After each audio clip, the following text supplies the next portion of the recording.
মির্চি নিবেদন গল্প gold mine. গল্প গোল্ড মাইন।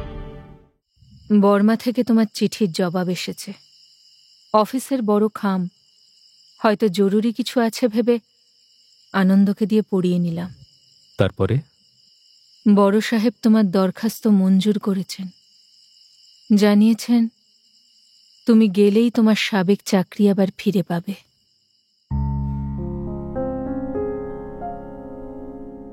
মির্চি গল্প গোল্ড মাইনে আপনাকে স্বাগত। মণিমাণিক্যে ভরা বাংলা সাহিত্যের কিছু কালোজয়ী উপন্যাস ও গল্প দিয়ে সাজানো আমাদের এই মির্চি গল্প গোল্ড মাইন। শুনছেন কথাশিল্পী শরৎচন্দ্র চট্টোপাধ্যায়ের ক্লাসিক উপন্যাস শ্রীকান্ত।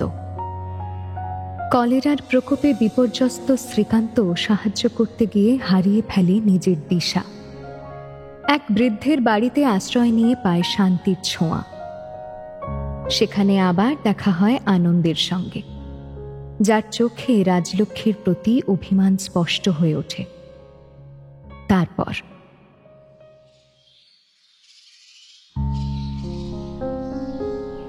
গাড়িতে উঠে বসলে আনন্দ ছইয়ের মধ্যে মাথা গলিয়ে আস্তে আস্তে বললেন, দাদা, এদিকের জল বাতাস আপনার সইছে না। আমার হয়ে দিদিকে বলবেন, পশ্চিম মুলুকের মানুষ আপনি, আপনাকে যেন তিনি সে দেশেই নিয়ে যান। এ দেশে কি মানুষ বাঁচে না আনন্দ? না, সেটা নয়, কিন্তু এ নিয়ে তর্ক করে কি হবে দাদা? শুধু আমার স্বনির্বন্ধ অনুরোধটা তাকে জানাবেন। আনন্দ সন্ন্যাসীর চোখ নিয়ে না দেখলে এর সত্যতা বোঝা যাবে না। চুপ করে রইলাম, কারণ রাজলক্ষ্মীকে এ অনুরোধ জানানো যে আমার পক্ষে কত কঠিন আনন্দ তার কি জানে। গাড়ি ছাড়লে তিনি আবার বললেন, কই, আমাকে তো একবারও যাবার নিমন্ত্রণ করলেন না দাদা। তোমার কত কাজ, তোমাকে নিমন্ত্রণ করা কি সোজা ভাই? মুখে কথা বললেও মনে মনে কিন্তু আশঙ্কা ছিল ইতিমধ্যে পাছে কোনোদিন তিনি নিজেই গিয়ে উপস্থিত হন। এই তীক্ষ্ণধী সন্ন্যাসীর দৃষ্টি থেকে তখন কিছুই আর আড়ালে রাখবার জো থাকবে না। একদিন তাতে কিছু এসে যেত না। মনে মনে হেসে বলতাম, আনন্দ, এই জীবনের অনেক কিছুই বিসর্জন দিয়েছি, তা অস্বীকার করব না, কিন্তু আমার লোকসানের সেই সহজ হিসাবটাই শুধু দেখতে পেলে। কিন্তু তোমার দেখার বাইরে যে আমার সঞ্চয়ের অঙ্কটা একেবারে সংখ্যাতীত হয়ে রইল।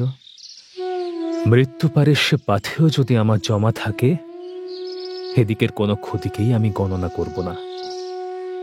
কিন্তু আজ বলবার কথা কি ছিল, তাই নিঃশব্দে নত মুখে বসে চোখের পলকে মনে হলো, ঐশ্বর্যের সেই অপার গৌরব যদি সত্যি আজ মিথ্যা মরীচিকায় বিলুপ্ত হয়ে থাকে, তো এই গলগ্রহ ভগ্ন স্বাস্থ্য অবাঞ্ছিত গৃহস্বামীর ভাগ্যে অতিথি আহ্বান করার বিড়ম্বনা যেন আর না ঘটে। আমাকে চুপ দেখে আনন্দ তেমনি হাসি মুখে বললেন, আচ্ছা, নতুন করে নাই যেতে বললেন। আমার সাবেক নিমন্ত্রণ পুঁজি তো আছে, আমি সেই দাবিতেই হাজির হতে পারবো। কিন্তু সে কাজটা কি নাগাদ হতে পারবে? ভয় নেই দাদা, আপনাদের রাগ পড়বার ভিতরে গিয়ে উত্তক্ত করব না, তারপরেই যাব। শুনে চুপ করে রইলাম। রাগ করে যে আসেনি তা বলতেও ইচ্ছা হলো না। চলো গো বাবু, দেরি হয়ে যাচ্ছে যে। পথ কম নয়, গাড়োয়ান ব্যস্ত হচ্ছিল। গাড়ি ছেড়ে দিলে তিনি আরেকবার নমস্কার করে মুখ সরিয়ে নিলেন। এই অঞ্চলে যানবাহনের প্রচলন নেই, সে উদ্দেশ্যে পথ তৈরি করেও কেউ রাখেনি। গোসাকট মাঠ ভেঙে উঁচু নিচু খানাখন্দ অতিক্রম করে যেমন ইচ্ছা চলতে লাগল। ভিতরে আধশোয়া হয়ে পড়ে আনন্দ সন্ন্যাসীর কথার সুরটাই আমার কানের মধ্যে ঘুরে বেড়াতে লাগল। রাগ করে আসিনি। ও বস্তুটা লাভেরও নয়, লোভেরও নয়, কিন্তু কেবলই মনে হতে লাগলো এও যদি সত্যি হতো। কিন্তু সত্যি নয়, সত্যি হবার পথ নেই। মনে মনে বলতে লাগলাম, রাগ করব কার ওপর, কিসের জন্য, কি তার অপরাধ? ঝর্ণা জলধারার অধিকার নিয়েই বিবাদ করা চলে, কিন্তু উৎসমুখে জলই যদি শেষ হয়ে থাকে তো শুষ্ক খাদের বিরুদ্ধে মাথা খুঁড়ে মরব কোন ছলনায়। এমনি করে কতক্ষণ যে কেটেছিল হুঁশ করিনি। হঠাৎ খালের মধ্যে গাড়ি গড়িয়ে পড়ায় ঝাঁকুনি খেয়ে উঠে বসলাম। সামনের চটের পর্দা সরিয়ে মুখ বাড়িয়ে দেখলাম সন্ধ্যা হয়। গাড়ির চালকটি ছেলে মানুষ, বোধহয় বছর 15 বেশি হবে না। বললাম, ওরে, এই এত জায়গা থাকতে খানায় নামলি কেন? ছেলেটি তার রাঢ় দেশের ভাষায় তৎক্ষণাৎ জবাব দিল, নামবো কিসের তরে, বলদ আপনিই নেমে গেল। নেমে গেল কি রে? তুই কি গরু সামলাতে পারিস না? না, বলদ নতুন যে। বাহ, খুব ভালো। কিন্তু এদিকে যে অন্ধকার হয়ে এলো, গঙ্গামাটি আর কত দূরে? তার কি জানি, গঙ্গামাটি কখনো আসছি নাকি? তা কখনো যদি আসনি বাবা, তবে আমার ওপরই বা এত প্রসন্ন হলে কেন? ওরে, কাউকে জিজ্ঞেস কর না, গঙ্গামাটি আর কত দূরে? এদিকে লোক আছে নাকি? নেই। ছেলেটার আর যাই দোষ থাক, জবাবগুলি যেমন সংক্ষিপ্ত তেমনই প্রাঞ্জল। জিজ্ঞাসা করলাম, তুই গঙ্গামাটির পথ চিনিস তো? না। তবে এলি কেন রে? মামা বললে বাবুকে নিয়ে যা, এই সোজা দক্ষিণে গিয়ে পূবে বাঁক ধরলেই গঙ্গামাটি, যাবি আর আসবি। সামনে অন্ধকার রাত, আর বেশি দেরিও নেই। এতক্ষণ তো চোখ বুজে নিজের চিন্তাতেই মগ্ন ছিলাম। ছেলেটার কথায় এবার ভয় পেয়ে বললাম, ওরে, এই সোজা দক্ষিণের বদলে উত্তরে গিয়ে পশ্চিমে বাঁক ধরিসনি তো রে? তার কি জানি। জানিস নে তো চল, দুজনে অন্ধকারে জমের বাড়ি যাই। হতভাগা, আরে পথ চিনিস না তো এলি কেন? এই, তোর বাপ আছে? না। মা আছে? না, মরে গেছে। আপদ গেছে। চল তাহলে আজ রাত্রে তাদের কাছেই যাওয়া যাক। তোর মামার শুধু বুদ্ধি বিবেচনা নয়, দয়া মায়াও আছে। আর খানিকটা এগোনোর পরে ছেলেটা কাঁদতে লাগলো। জানালো যে আর সে যেতে পারবে না। তা যাবি না তো থাকবি কোথায় শুনি? ঘরে ফিরে যাই। কিন্তু এই অবেলা সন্ধেবেলায় আমার উপায়? আগেই বলেছি, ছেলেটি স্পষ্টবাদী। বলল, তুমি বাবু নেমে যাও, মামা বলে দেছে ভাড়া 5 শিকে, কম দিলে আমাকে মারবে। ও বাবা, আমার জন্য তুমি মার খাবে, সে কেমন কথা? একবার ভাবলাম এই গাড়িতেই যথাস্থানে ফিরে যাই, কিন্তু কেমন যেন প্রবৃত্তি হলো না। রাত আসন্ন, স্থান অপরিচিত, লোকালয় যে কোথায় এবং কত দূরে তা বুঝবার জো নেই। কেবল সামনে একটা বড় আম কাঁঠালের বাগান দেখে অনুমান করলাম গ্রাম বোধহয় খুব বেশি দূরে হবে না। আশ্রয় হয়তো একটা মিলবে, আর যদি নাই মেলে তাতেই বা কি, না হয় এমনি করেই এবার যাত্রা শুরু হবে। নেমে ভাড়া চুকিয়ে দিলাম। দেখলাম ছেলেটি শুধু কথাই নয়, কাজের ধারাও চমৎকার স্পষ্ট। নিমেষে গাড়ির মুখ ফিরিয়ে নিল। ষাঁড় দুটিকে ফেরার ইঙ্গিত মাত্র চোখের পলকে অদৃশ্য হয়ে গেল। সন্ধে শেষ হলো বলে, কিন্তু রাতের অন্ধকার গাঢ়তর হয়ে উঠতে তখনও দেরি ছিল।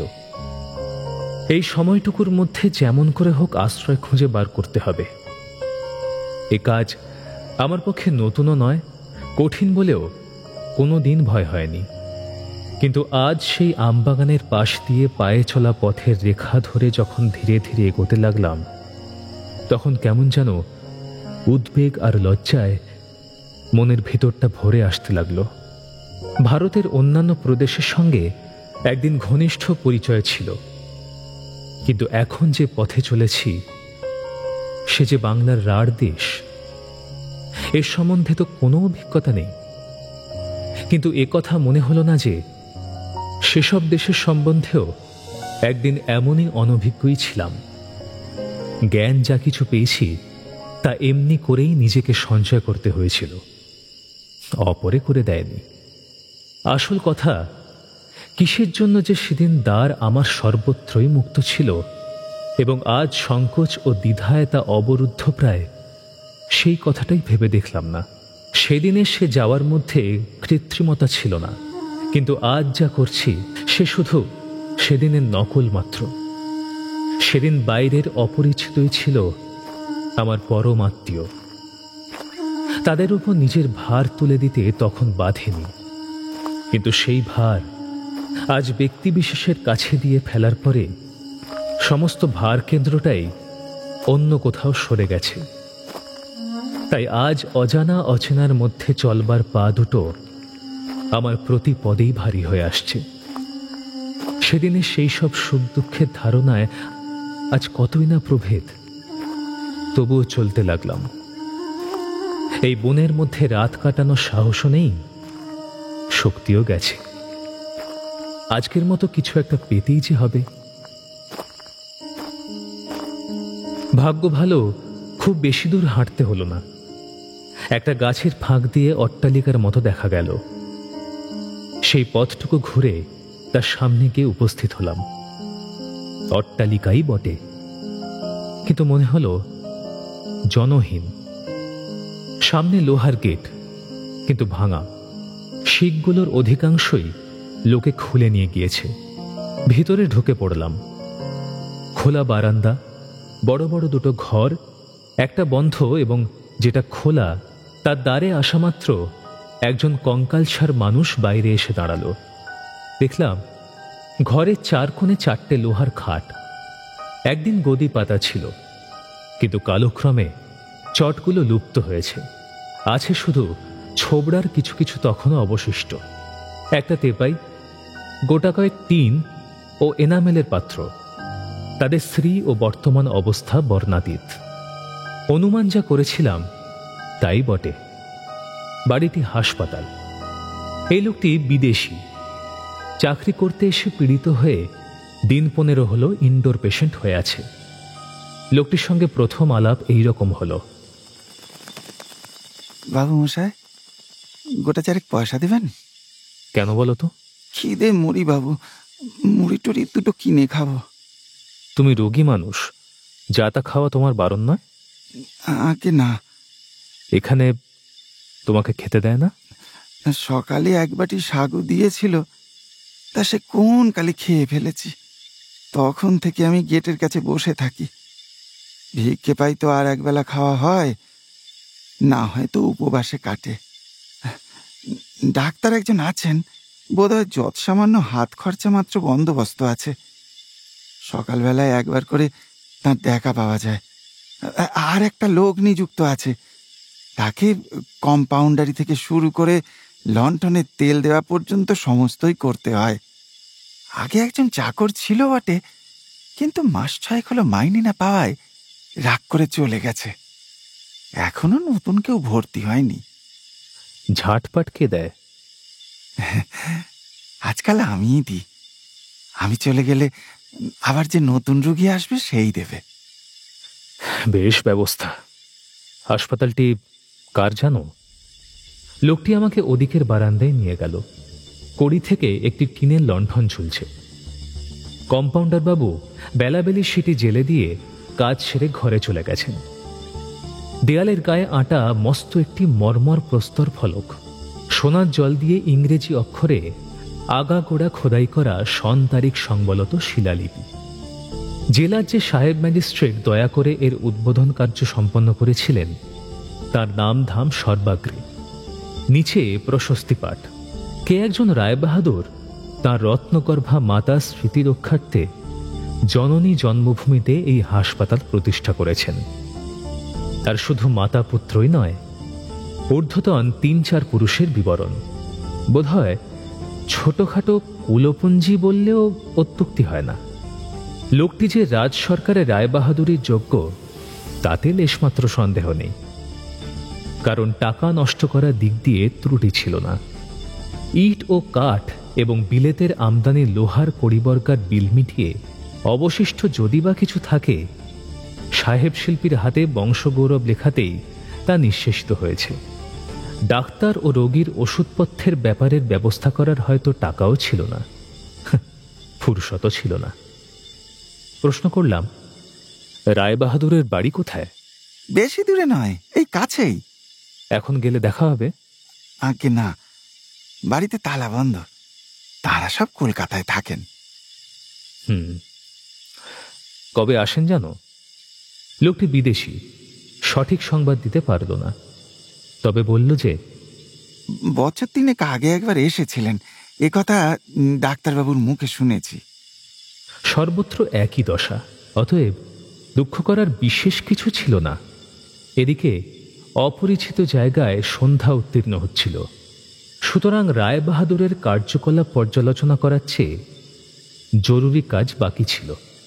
লোকটিকে কিছু পয়সা দিয়ে জেনে নিলাম যে কাছেই এক ঘর চক্রবর্তী ব্রাহ্মণের বাড়ি, তারা অতিশয় দয়ালু, রাতটার মতো আশ্রয় আপনার মিলবেই। সে নিজেই রাজি হয়ে আমাকে সঙ্গে নিয়ে চলল। বলল, আমাকে তো মুদির দোকানে যেতেই হবে, একটুখানি ঘুরপথ, কিন্তু কিন্তু তাতে কিছু আসে যায় না।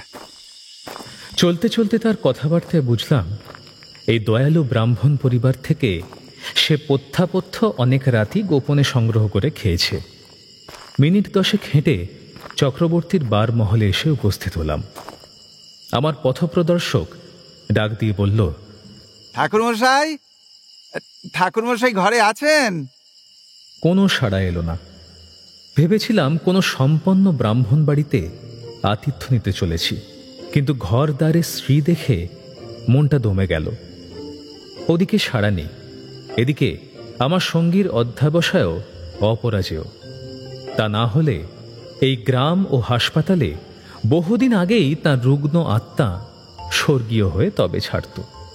সে ডাকের পর ডাক দিতেই লাগল। হঠাৎ জবাব এলো, আরে যা যা, আজকে যা বলছি তো যা। লোকটি কিছুমাত্র বিচলিত হল না, প্রত্যুত্তরে বলল, কে এসেছে একবার বার হয়ে দেখুন না। কিন্তু বিচলিত হয়ে উঠলাম আমি, যেন চক্রবর্তীর পরম পূজ্য গুরুদেব গৃহ পবিত্র করতে হঠাৎ আবির্ভূত হয়েছি। নেপথ্যে কণ্ঠস্বর মুহূর্তে মোলায়েম হয়ে উঠল। কে রে ভীম? বলতে বলতে গৃহস্বামী দরজার কাছে দেখা দিলেন। পরনের বস্ত্রখানি মলিন এবং অতিশয় ক্ষুদ্র।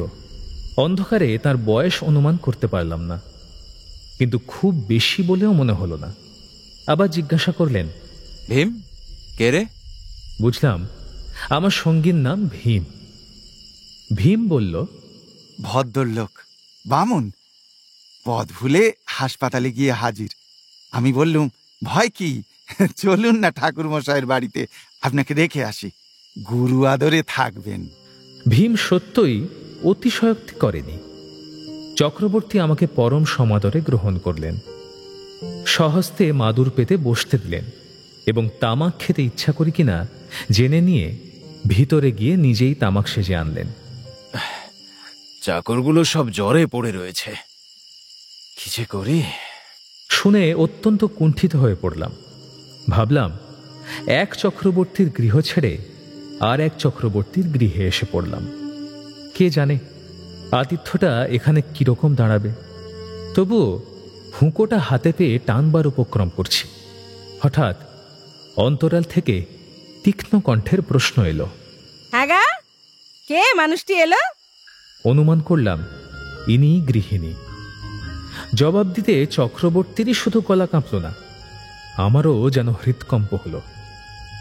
তিনি তাড়াতাড়ি বললেন, মস্ত লোক গো, মস্ত লোক, অতিথি ব্রাহ্মণ নারায়ণ, পথ ভুলে এসে পড়েছেন। ভোর না হতেই আবার সকালেই চলে যাবেন। হ্যাঁ, সবাই আসে পথ ভুলে, মুখ পোড়া অতিথের আর কামাই নেই। ঘরে না আছে এক মুঠো চাল, না আছে এক মুঠো ডাল, খেতে দেবে কি উনুনের পাশ? আমার হাতের হুঁকো হাতেই রইল। চক্রবর্তী বললেন, আহা, কি যে বলো তুমি না। আরে আরে আমার ঘরে আবার চাল ডালের অভাব নাকি? চলো চলো ভেতরে চলো, সব ঠিক করে দিচ্ছি আমি। এসো এসো। চক্রবর্তী গৃহিণী ভিতরে যাবার জন্য বাইরে আসেননি। বললেন, কি ঠিক করে দেবে শুনি? আছে তো খালি মুঠো খানেক চাল, ছেলে মেয়ে দুটোকে রাত্রির মতো সেদ্ধ করে দেব, বাচ্চাদের উপসি রেখে ওকে দেব গিলতে, মনেও করো না। মা ধরিত্রী, দ্বিধা হ। না না করে কি একটা বলতে গেলাম, কিন্তু চক্রবর্তীর বিপুল ক্রোধে তা ভেসে গেল। তিনি তুমি ছেড়ে তখন তুই ধরলেন এবং অতিথি সৎকার নিয়ে স্বামী স্ত্রীতে যে আলাপ শুরু হলো, তা ভাষাও যেমন, গভীরতাও তেমন। আমি টাকা নিয়ে বেরোইনি, পকেটে সামান্য যা কিছু ছিল তাও খরচ হয়ে গিয়েছিল, শুধু গলায় সোনার বোতাম ছিল। কিন্তু কে বা কার কথা শোনে? ব্যাকুল হয়ে একবার উঠে দাঁড়াবার চেষ্টা করতে চক্রবর্তী সজোরে আমার হাত চেপে ধরে বললেন, অতিথি নারায়ণ, বিমুখ হয়ে গেলে গলায় দড়ি দেব আমি। গৃহিণী কিছুমাত্র ভীত হলেন না, তৎক্ষণাৎ চ্যালেঞ্জ অ্যাকসেপ্ট করে বললেন, তাহলে তো বাঁচি, ভিক্ষে শিক্ষে করে বাচ্চাদের খাওয়াই। এদিকে আমার তো প্রায় হিতাহিত জ্ঞান লোপ পাবার উপক্রম। হঠাৎ বলে উঠলাম, চক্রবর্তী মশাই, সে না হয় একদিন ভেবেচিন্তে ধীরে সুস্থে করবেন, করাই ভালো, কিন্তু সম্প্রতি আমাকে হয় ছাড়ুন, না হয় এক গাছে দড়ি দিন, ঝুলে পড়ে আপনার আতিথ্যের দায় থেকে মুক্ত হই। আমার কথা শুনেই চক্রবর্তী অন্তঃপুর লক্ষ্য করে হেঁকে বললেন, আক্কেল হলো? বলি শিখলে কিছু? হ্যাঁ। মুহূর্ত কয়েক পরে ভিতর থেকে শুধু একখানি হাত বার হয়ে দুম করে একটা পিতলের ঘড়া বসিয়ে দিয়ে আদেশ হলো, যাও শ্রীমন্তর দোকানে এটা রেখে চাল ডাল তেল নুন নিয়ে এসো গে। দেখো যেন মিনসে হাতে পেয়ে সব কেটে না নেয়। আরে না না, এ কি ছেলের হাতের নাড়ু? কথাটা বলেই চক্রবর্তী চট করে হুঁকোটা তুলে নিয়ে বার কয়েক টান দিয়ে বললেন, বলে আগুন নিভে গেছে গিন্নি, দাও দেখি কলকেটা একটু পাল্টে দাও, একবার খেয়েই যাই, যাবো আর আসবো। এই না। এই বলে তিনি কলকেটা হাতে নিয়ে অন্দরের দিকে বাড়িয়ে দিলেন। ব্যাস, স্বামী স্ত্রীতে সন্ধি হয়ে গেল। গৃহিণী তামাক সেজে দিলেন, কর্তা প্রাণ ভরে ধূমপান করলেন। প্রসন্ন চিত্তে হুঁকোটি আমার হাতে দিয়ে ঘড়া হাতে করে বার হয়ে গেলেন। চাল এলো, ডাল এলো, তেল এলো, নুন এলো। যথাসময়ে রন্ধনশালায় আমার ডাক পড়ল। আহারে বিন্দুমাত্র রুচি ছিল না, তবুও নিঃশব্দে গেলাম, কারণ আপত্তি করা শুধু নিষ্ফল নয়, না বলতে আমার আতঙ্ক হল। এই জীবনে বহুবার বহু স্থানেই আমাকে অযাচিত আতিথ্য গ্রহণ করতে হয়েছে। সর্বত্রই সমাদৃত হয়েছি বললে অসত্য বলা হবে, কিন্তু এমন সংবর্ধনাও কখনো ভাগ্যে জোটেনি। কিন্তু শিক্ষার তখনও বাকি ছিল। গিয়ে দেখলাম উনুন জ্বলছে এবং অন্নের পরিবর্তে কলাপাতায় চাল, ডাল, আলু ও একটা পিতলের হাঁড়ি। চক্রবর্তী উৎসাহ ভরে বললেন, দেন, এবার হাঁড়িটা চড়িয়ে দিন, চটপট হয়ে যাবে। খাঁড়ি মসুরের খিচুড়ি আলু ভাতে তোফা লাগবে খেতে, ঘি আছে একেবারে গরম গরম। চক্রবর্তীর রসনা সরস হয়ে উঠল, কিন্তু আমার কাছে ব্যাপারটা আরও জটিল হয়ে উঠল। কিন্তু পাছে আমার কোনো কথায় বা কাজে আবার একটা প্রলয়কাণ্ড বেঁধে যায়, এই ভয়ে তার নির্দেশ মতো হাঁড়ি চড়িয়ে দিলাম। চক্রবর্তী গৃহিণী আড়ালে ছিলেন। স্ত্রীলোকের চোখে আমার অপটু হস্ত গোপন রইল না। এবার তিনি আমাকেই উদ্দেশ্য করে কথা বললেন। তার আর যা দোষী থাক, সংকোচ বা চোখ লজ্জা বলে যে শব্দগুলো অভিধানে আছে, তাদের অতিবাহুল্য দোষ যে ছিল না, এই কথা বোধহয় অতি বড় নিন্দুকেও স্বীকার না করে পারবে না। তিনি বললেন, তুমি তো বাছা রান্নার কিছুই জানো না। আগে না। কর্তা বলছিলেন বিদেশি লোক, কে বা জানবে, কে বা শুনবে। আমি বললাম তা হতে পারে না। একটা রাত্রির জন্য এক মুঠো ভাত দিয়ে আমি মানুষের জাত মারতে পারবো না। আমরা বাবা অগ্রদানী বামুন। আমার যে আপত্তি নেই এবং এর থেকেও গুরুতর পাপ আগে করেছি, এ কথা বলতেও কিন্তু আমার সাহস হলো না। পাছে স্বীকার করলেও কোনো বিভ্রাট ঘটে। মনের মধ্যে শুধু একটি মাত্র চিন্তা ছিল, কেমন করে রাত কাটবে এবং এই বাড়ির নাগপাশ থেকে অব্যাহতি লাভ করব। সুতরাং নির্দেশ মতো খিচুড়িও রাঁধলাম, এবং পিণ্ড বাকিয়ে গরম ঘি দিয়ে তোফা গিলবার চেষ্টাও করলাম।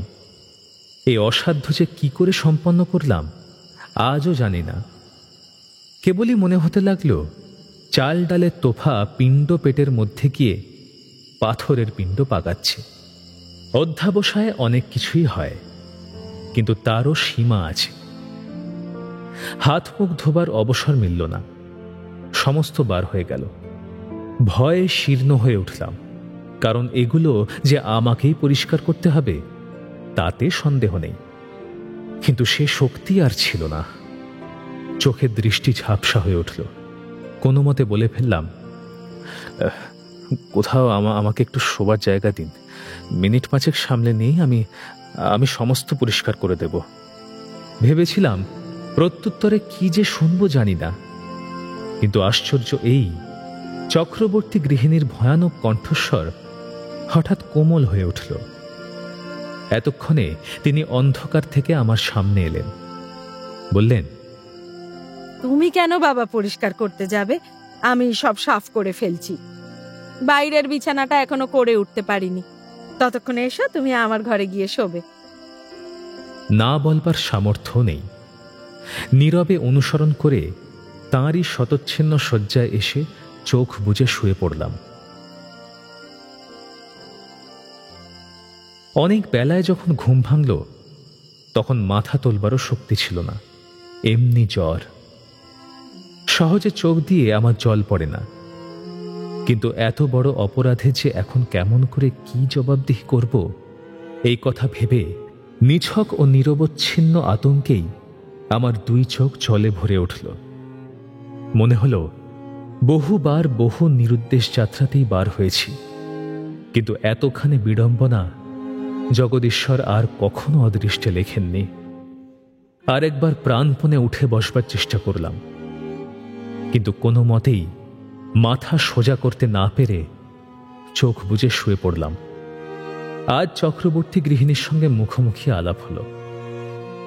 বোধহয় অত্যন্ত দুঃখের মধ্যে দিয়েই নারীর সত্যকার গভীর পরিচয়টুকু লাভ করা যায়। তাকে চিনে নেবার এমন কোষ্ঠীপাথরও আর নেই। তার হৃদয় জয় করার এত বড় অস্ত্র পুরুষের হাতে আর দ্বিতীয় নেই। আমার শয্যাপার সে এসে বললেন, ঘুম ভেঙেছে বাবা? চেয়ে দেখলাম তার বয়স বোধহয় 40-এর কাছাকাছি, কিছু বেশিও হতে পারে। রংটি কালো, কিন্তু চোখ মুখ সাধারণ ভদ্র গৃহস্থ ঘরের মেয়ের মতোই। রুক্ষতার কোথাও কিচ্ছু নেই, আছে শুধু সর্বাঙ্গ ব্যপ্ত করে গভীর দারিদ্র্য ও অনশনের চিহ্ন আঁকা। চোখ মেলে চাইলেই তা ধরা পড়ে। বললেন, কাল আঁধারে দেখতে পাইনি বাবা, কিন্তু আমার বড় ছেলে বেঁচে থাকলে তার তোমার বয়সী হতো। এর আর কি উত্তর দেব? চুপ করে রইলাম। তিনি হঠাৎ কপালে হাত ঠেকিয়ে বললেন, জ্বরটা এখনো খুব রয়েছে। আমি চোখ বুজেছিলাম। চোখ বুঝেই বললাম, কেউ একটুখানি সাহায্য করলে বোধহয় হাসপাতালে যেতে পারবো। সে তো আর বেশি দূরে নয়। তার মুখ দেখতে পেলাম না, কিন্তু আমার কথায় তার কণ্ঠস্বর যেন বেদনায় ভরে গেল। বললেন, দুঃখের জ্বালায় কাল কি একটা বলেছি বলেই বাবা রাগ করে ওই জমপুরিতে চলে যাবে? আর যাবে বললেই আমি যেতে দেব? এই বলে তিনি ক্ষণকাল চুপ করে থেকে ধীরে ধীরে বললেন, আতুরের নিয়ম নেই বাবা। এই যে লোকে হাসপাতালে গিয়ে থাকে সেখানে কাদের ছোঁয়া খেতে হয় বলতো? কিন্তু তাতে কি জাত যায়? আমি সাগু বার্লি তৈরি করে দিলে তুমি কি খাবে না? আমি ঘাড় নেড়ে জানালাম যে বিন্দুমাত্র আপত্তি নেই, এবং শুধু পীড়িত বলে নয়, অত্যন্ত নিরোগ শরীরেও আমার এতে বাধা হয় না। অতএব রয়ে গেলাম। বোধহয় সর্বসমেত দিন 4 ছিলাম, তবু সেই 4 দিনের স্মৃতি সহজে ভুলবার নয়। জ্বর একদিনেই গেল, কিন্তু বাকি দিন কটা দুর্বল বলে তাঁরা নড়তে দিলেন না। কি কি ভয়ানক দারিদ্র্যের মধ্যে দিয়েই এই ব্রাহ্মণ পরিবারের দিন কাটছে এবং দুর্গতিকে সহস্র গুণে তিক্ত করে তুলেছে বিনা দোষে সমাজের অর্থহীন পীড়ন। চক্রবর্তী গৃহিণী তার অবিশ্রান্ত খাটুনির মধ্যেও এতটুকু অবসর পেলে আমার কাছে এসে বসতেন, মাথায় কপালে হাত বুলিয়ে দিতেন। ঘটা করে রোগের পথ্য জোগাতে পারতেন না, এই ত্রুটি যত্ন দিয়ে পূর্ণ করে দেবার কি ঐকান্তিক চেষ্টাই না তার দেখতে পেতাম। একদিন কথায় কথায় বললেন, আগে অবস্থা সচ্ছল ছিল, জমি জমাও মন্দ ছিল না, কিন্তু আমার নির্বোধ স্বামীকে লোকে প্রতারিত করেই আমাদের এই দুঃখে ফেলেছে বাবা। সেই কিরকম? তারা এসে ঋণ চাইতো, বলতো দেশে বড় লোক ঢের আছে, কিন্তু এত বড় বুকের পাটা কয়জনের আছে। ব্যাস এই বুকের পাটা প্রমাণ করতে তিনি ঋণ করে ঋণ দিতেন, প্রথমে হ্যান্ড নোট কেটে এবং পরে আমাকে গোপন করে সম্পত্তি বন্ধক দিয়ে। বুঝলাম, এর ফল অধিকাংশ স্থলেই যা হয় এখানেও তাই হয়েছে। এ কুকার্য যে চক্রবর্তীর অসাধ্য নয় তা একটা রাতের অভিজ্ঞতা থেকেই সম্পূর্ণ বিশ্বাস করলাম। বুদ্ধির দোষে বিষয় সম্পত্তি অনেকেরই যায় এবং তার পরিণামও অত্যন্ত দুঃখের হয়, কিন্তু এই দুঃখ যে সমাজে অনাবশ্যক, অন্ধ নিষ্ঠুরতায় কতখানি বাড়তে পারে তা চক্রবর্তী গৃহিণীর প্রতি কথায় অস্থিমজ্জায় অনুভব করলাম। তাদের দুটি মাত্র শোবার ঘর, একটিতে ছেলেমেয়েরা থাকে এবং অন্যটি সম্পূর্ণ অপরিচিত ও বাইরের লোক হয়েও আমি অধিকার করে আছি। এতে আমার সংকোচের অবধি ছিল না। বললাম, আজ তো আমার জ্বর ছেড়েছে এবং আপনাদেরও ভারী কষ্ট হচ্ছে, যদি বাইরের ঘরে একটা বিছানা করে দেন তো আমি ভারী তৃপ্তি পাই। সে কি হয় বাছা, আকাশে মেঘ করে আছে, বৃষ্টি যদি হয় তো ও ঘরে এমন ঠাঁই নেই যে মাথাটুকু রাখা যায়। তুমি রোগা মানুষ, এ ভরসা তো করতে পারি নে বাবা। তাদের প্রাঙ্গণের একধারে কিছু খড় সঞ্চিত ছিল তা লক্ষ্য করেছিলাম, তাই ইঙ্গিত করে জিজ্ঞাসা করলাম, সময় মেরামত করে নেননি কেন? জলঝড়ের তো দিন এসে পড়েছে। এর প্রত্যুত্তরে জানলাম যে তা সহজে হবার নয়। পতিত ব্রাহ্মণ বলে এ অঞ্চলে চাষিরা তাদের কাজ করে না, গ্রামান্তরে মুসলমান ঘরামি আছে, তারাই ঘর ছেয়ে দেয়। যে কোনো কারণে হোক এবছর তারা আসতে পারেনি। এই প্রসঙ্গে তিনি হঠাৎ কেঁদে ফেলে বললেন, বাবা, আমাদের দুঃখের কি সীমা আছে? সে বছর আমার 7-8 বছরের মেয়েটা হঠাৎ কলেরায় মারা গেল। পুজোর সময় আমার ভাইয়েরা গিয়েছিল কাশি বেড়াতে, তাই আর লোক পাওয়া গেল না। ছোট ছেলেটাকে সঙ্গে নিয়ে একা একেই শ্মশানে নিয়ে যেতে হলো।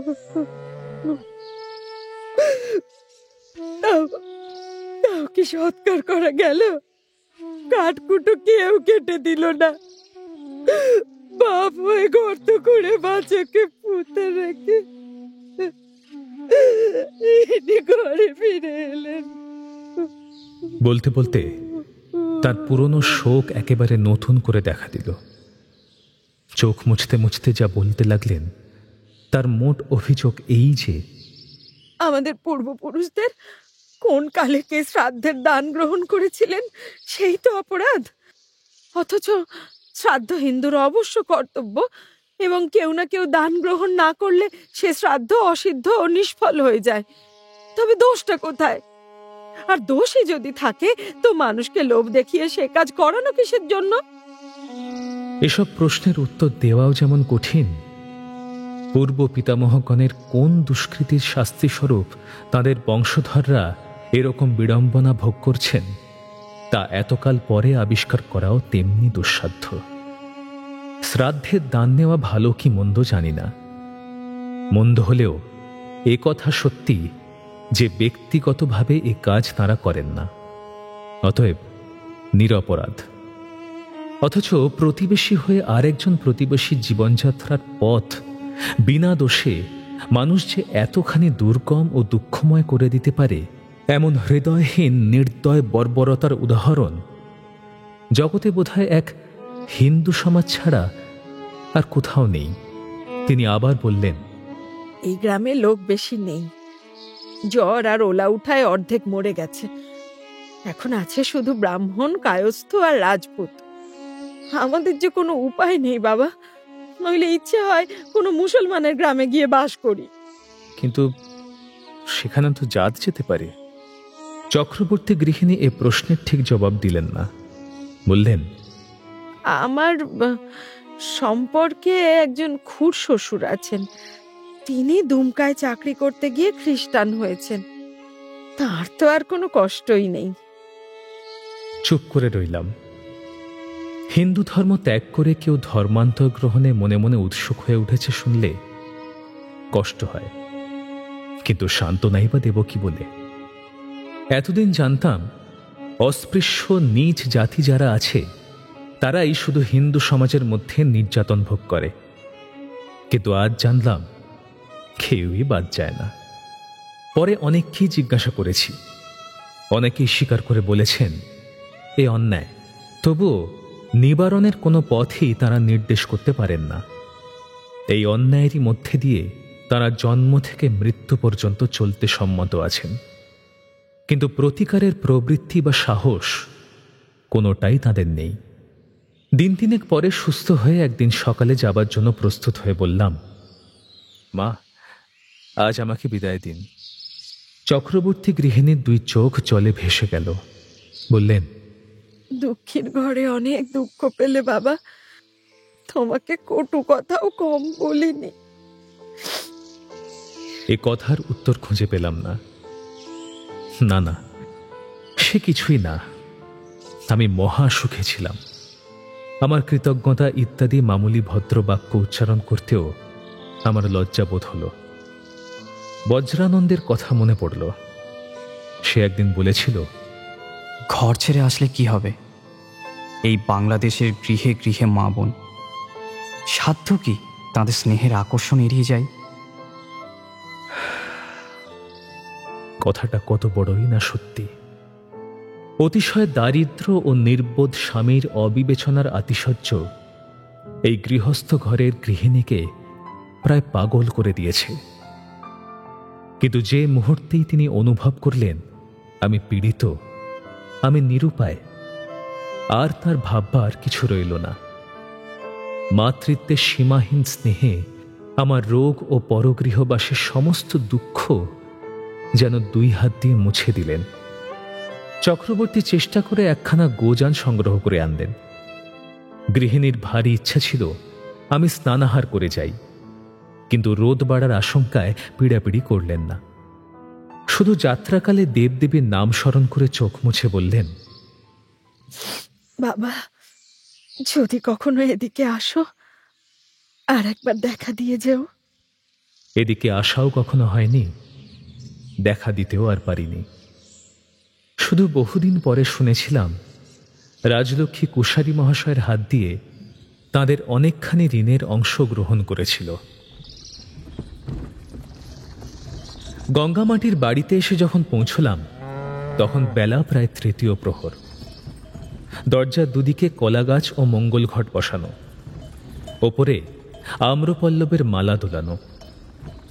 বাইরে অনেকগুলি লোক বসে জটলা করে তামাক খাচ্ছে। গরুর গাড়ির শব্দে তারা মুখ তুলে চাইল। বোধহয় এরই মধুর শব্দে আকৃষ্ট হয়ে আরেকজন যিনি হঠাৎ সামনে এসে উপস্থিত হলেন, দেখি তিনি স্বয়ং বজ্রানন্দ।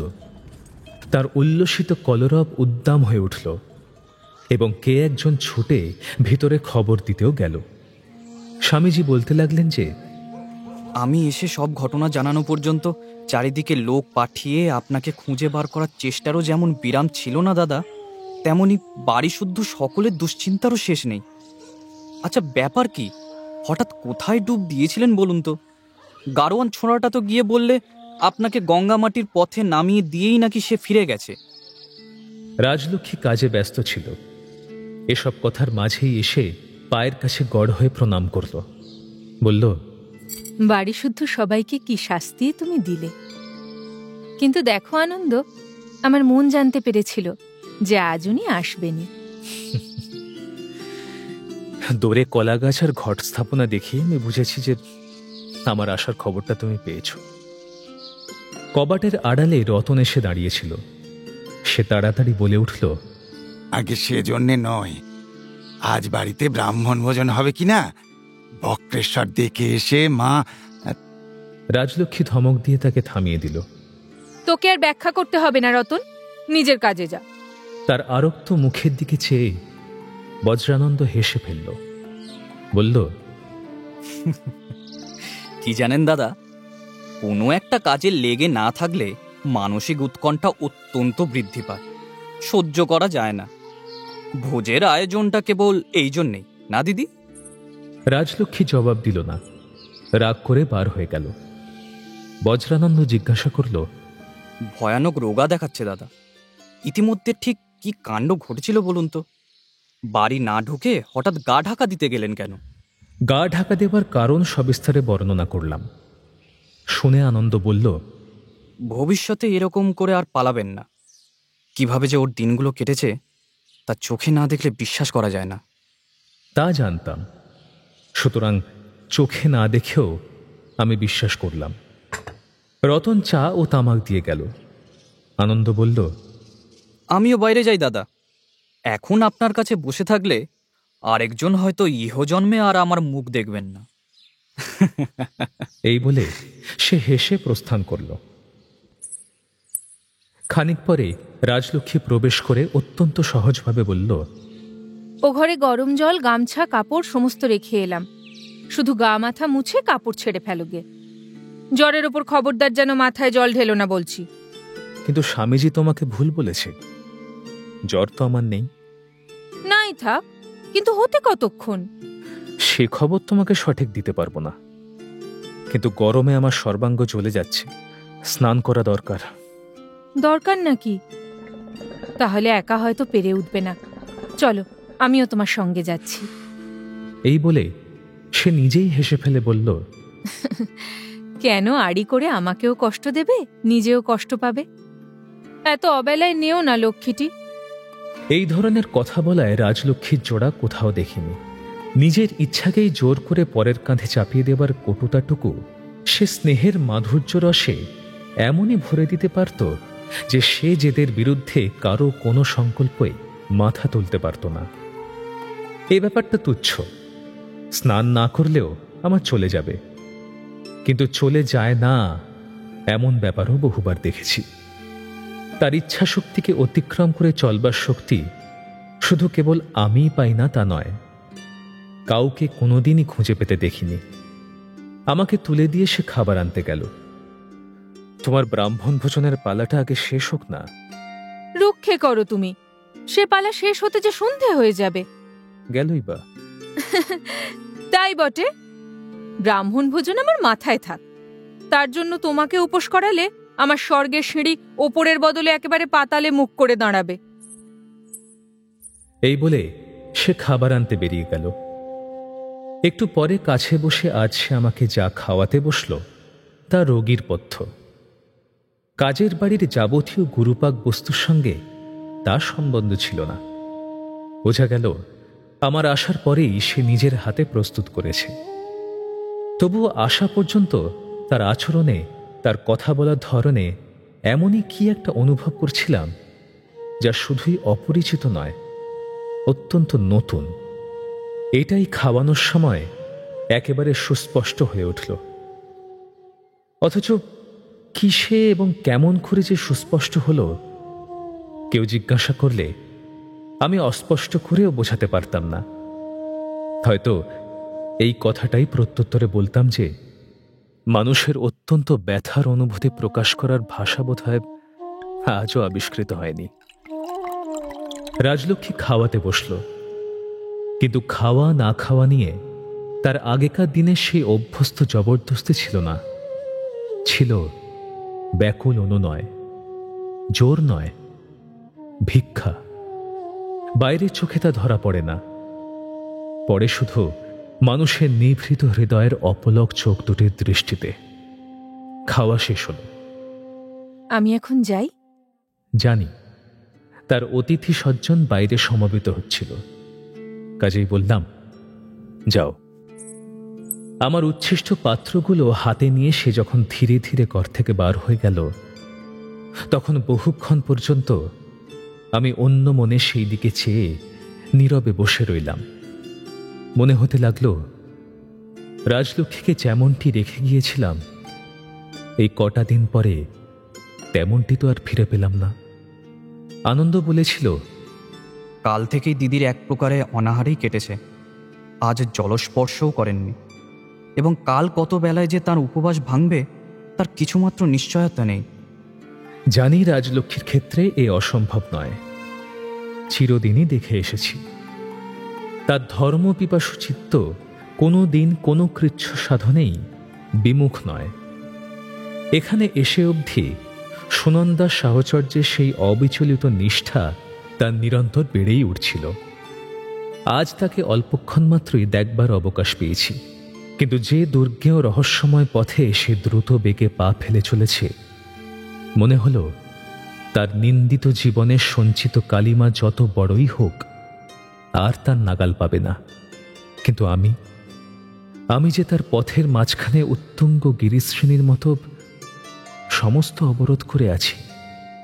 কাজকর্ম সেরে নিঃশব্দ পদে রাজলক্ষ্মী যখন গৃহে প্রবেশ করল, তখন রাত বোধহয় 10টা। আলো কমিয়ে অত্যন্ত সাবধানে আমার মশারি ফেলে দিয়ে সে নিজের শয্যায় গিয়ে শুতে যাচ্ছিল। আমি কথা বললাম, তোমার ব্রাহ্মণ ভোজনের পালা তো সন্ধ্যের আগেই শেষ হয়েছে, এত রাত হলো যে? রাজলক্ষ্মী প্রথমে চমকে গেল, পরে হেসে বলল, হায় আমার কপাল, আমি ভয়ে ভয়ে আসছি পাছে তোমার ঘুম ভাঙিয়ে দিই। এখনো জেগে আছো? ঘুমোওনি যে বড়? তোমার আশাতেই জেগে আছি। আমার আশায়? তবে ডেকে পাঠাওনি কেন? এই বলে সে কাছে এসে মশারির একটা ধার তুলে দিয়ে আমার শয্যার শিয়রে এসে বসল। বরাবরের অভ্যেস মতো আমার চুলের মধ্যে তার 2 হাতের 10 আঙুল প্রবেশ করিয়ে দিয়ে বলল, ডেকে পাঠাওনি কেন? ডেকে পাঠালেই কি তুমি আসতে? তোমার কত কাজ। হোক কাজ, তুমি ডাকলে না বলতে পারি এমন সাধ্যি আছে আমার? এর উত্তর ছিল না। জানি আমার আহ্বান সত্যিই উপেক্ষা করার সাধ্য তার নেই, কিন্তু আজ এই সত্যিকেই সত্যি বলে মেনে নেবার সাধ্য আমার কই। চুপ করে রইলে যে? ভাবছি। ভাবছো? কি ভাবছো? এই বলে সে ধীরে ধীরে আমার কপালের ওপরে তার মাথাটি রেখে চুপি চুপি বলল, আমার উপর রাগ করে বাড়ি থেকে চলে গিয়েছিলে যে বড়? রাগ করে গিয়েছিলাম তুমি জানলে কি করে? রাজলক্ষ্মী মাথা তুলল না, আস্তে আস্তে বলল, আমি রাগ করে গেলে তুমি জানতে পারো না? বোধহয় পারি। তুমি বোধহয় পারো, কিন্তু আমি নিশ্চয় পারি, আর তোমার পারার চেয়েও ঢের বেশি পারি। বেশ, তাই হোক। এ নিয়ে বিবাদ করে জয়ী হতে আমি চাইনি লক্ষ্মী। নিজে হারাচ্ছে তুমি হেরে গেলেই আমার ঢের বেশি লোকসান। যদি জানো তবে বলো কেন? বলিনি তো আর, কিন্তু বলা যে অনেকদিন বন্ধ করেছি সেই খবরটাই তুমি জানো না। রাজলক্ষ্মী চুপ হয়ে রইল। আগে হলে সে আমাকে সহজে অব্যাহতি দিত না, লক্ষ কোটি প্রশ্ন করে এর কৈফিয়ত আদায় করে ছাড়ত। কিন্তু এখন সে স্তব্ধ হয়ে রইল। বহুক্ষণ পরে সে মুখ তুলে অন্য কথা পারল। জিজ্ঞাসা করল, তোমার নাকি এর মধ্যে জ্বর হয়েছিল? কোথায় ছিলে? বাড়িতে আমাকে খবর পাঠালে না কেন? খবর না পাঠাবার কারণ বললাম। একে তো খবর দেওয়ার লোক ছিল না, দ্বিতীয়ত যার কাছে খবর পাঠাবো তিনি যে কোথায় তাই তো জানতাম না। কিন্তু কোথায় এবং কিভাবে ছিলাম তা সবিস্তারে বর্ণনা করলাম। চক্রবর্তী গৃহিণীর নিকট আজই সকালে বিদায় নিয়ে এসেছি। সেই দিনহীন গৃহস্থ পরিবারে যেভাবে আশ্রয় লাভ করেছিলাম এবং যেমন করে অপরিসীম দৈন্যের মধ্যেও গৃহকর্ত্রী অজ্ঞাত কুলশীল রোগগ্রস্ত অতিথিকে পুত্রাধিক স্নেহে শুশ্রূষা করেছেন, তা বলতে গিয়ে কৃতজ্ঞতা ও বেদনায় আমার 2 চোখ জলে ভরে উঠল। রাজলক্ষ্মী হাত দিয়ে মুছিয়ে দিয়ে বলল, যাতে তাঁরা ঋণমুক্ত হন, কিছু টাকা পাঠিয়ে দাও না কেন? থাকলে দিতাম, কিন্তু টাকা তো আমার নেই। আমার এইসব কথায় রাজলক্ষ্মী মর্মান্তিক দুঃখিত হতো। আজও সে মনে মনে তেমনই দুঃখ পেল, কিন্তু তার টাকা যে আমারও টাকা, এ কথা সজোরে প্রতিপন্ন করতে আগেকার দিনের মতো আর কলহে প্রবৃত্ত হল না। চুপ করে রইল। এই জিনিসটা তার নতুন দেখলাম। আমার এই কথার পরে ঠিক এমনি শান্ত নিরুত্তরে বসে থাকা আমাকেও বিঁধল। কিছুক্ষণ পরে সে নিঃশ্বাস ফেলে সোজা হয়ে বসল, যেন দীর্ঘশ্বাসের বাতাস দিয়ে সে তার চারিদিকে ঘনায়মান বাষ্পাচ্ছন্ন মোহের আবরণটাকে ছেড়ে ফেলতে চাইল। ঘরের কম আলোয় তার মুখের চেহারা ভালো দেখতে পেলাম না, কিন্তু যখন সে কথা বলল তার কণ্ঠস্বরের আশ্চর্য পরিবর্তন লক্ষ্য করলাম। রাজলক্ষ্মী বলল, বর্মা থেকে তোমার চিঠির জবাব এসেছে। অফিসের বড় খাম, হয়তো জরুরি কিছু আছে ভেবে আনন্দকে দিয়ে পড়িয়ে নিলাম। তারপরে? বড় সাহেব তোমার দরখাস্ত মঞ্জুর করেছেন, জানিয়েছেন তুমি গেলেই তোমার সাবেক চাকরি আবার ফিরে পাবে। রাজলক্ষ্মীর সঙ্গে শ্রীকান্তর মনের দূরত্ব তৈরি হয়েছে অনেক দিন, তবু তারা কাছাকাছি ছিল। কিন্তু এবার এই বর্মার চিঠি কি সেই দূরত্ব আরো বাড়িয়ে দেবে? শ্রীকান্ত কি আবার চলে যাবে বর্মার চাকরি নিয়ে? রাজলক্ষ্মী ছাড়বে তাকে, নাকি আবার সে শ্রীকান্তের কপালের ওপর নিজের ক্লান্ত মাথাখানি রেখে বলবে, যাও তো দেখি দেখি কেমন তোমার সাধ্য।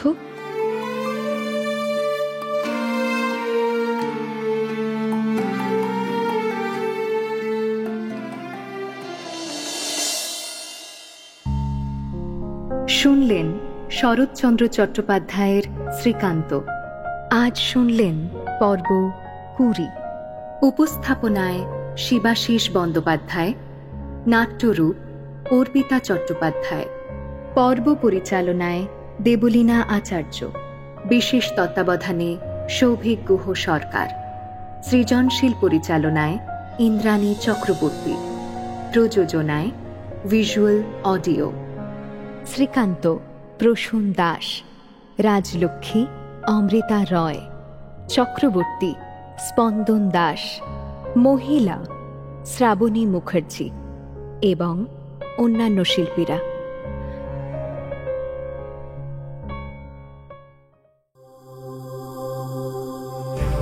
মির্চি নিবেদন, গল্প গোল্ড মাইন। গল্প গোল্ড মাইন।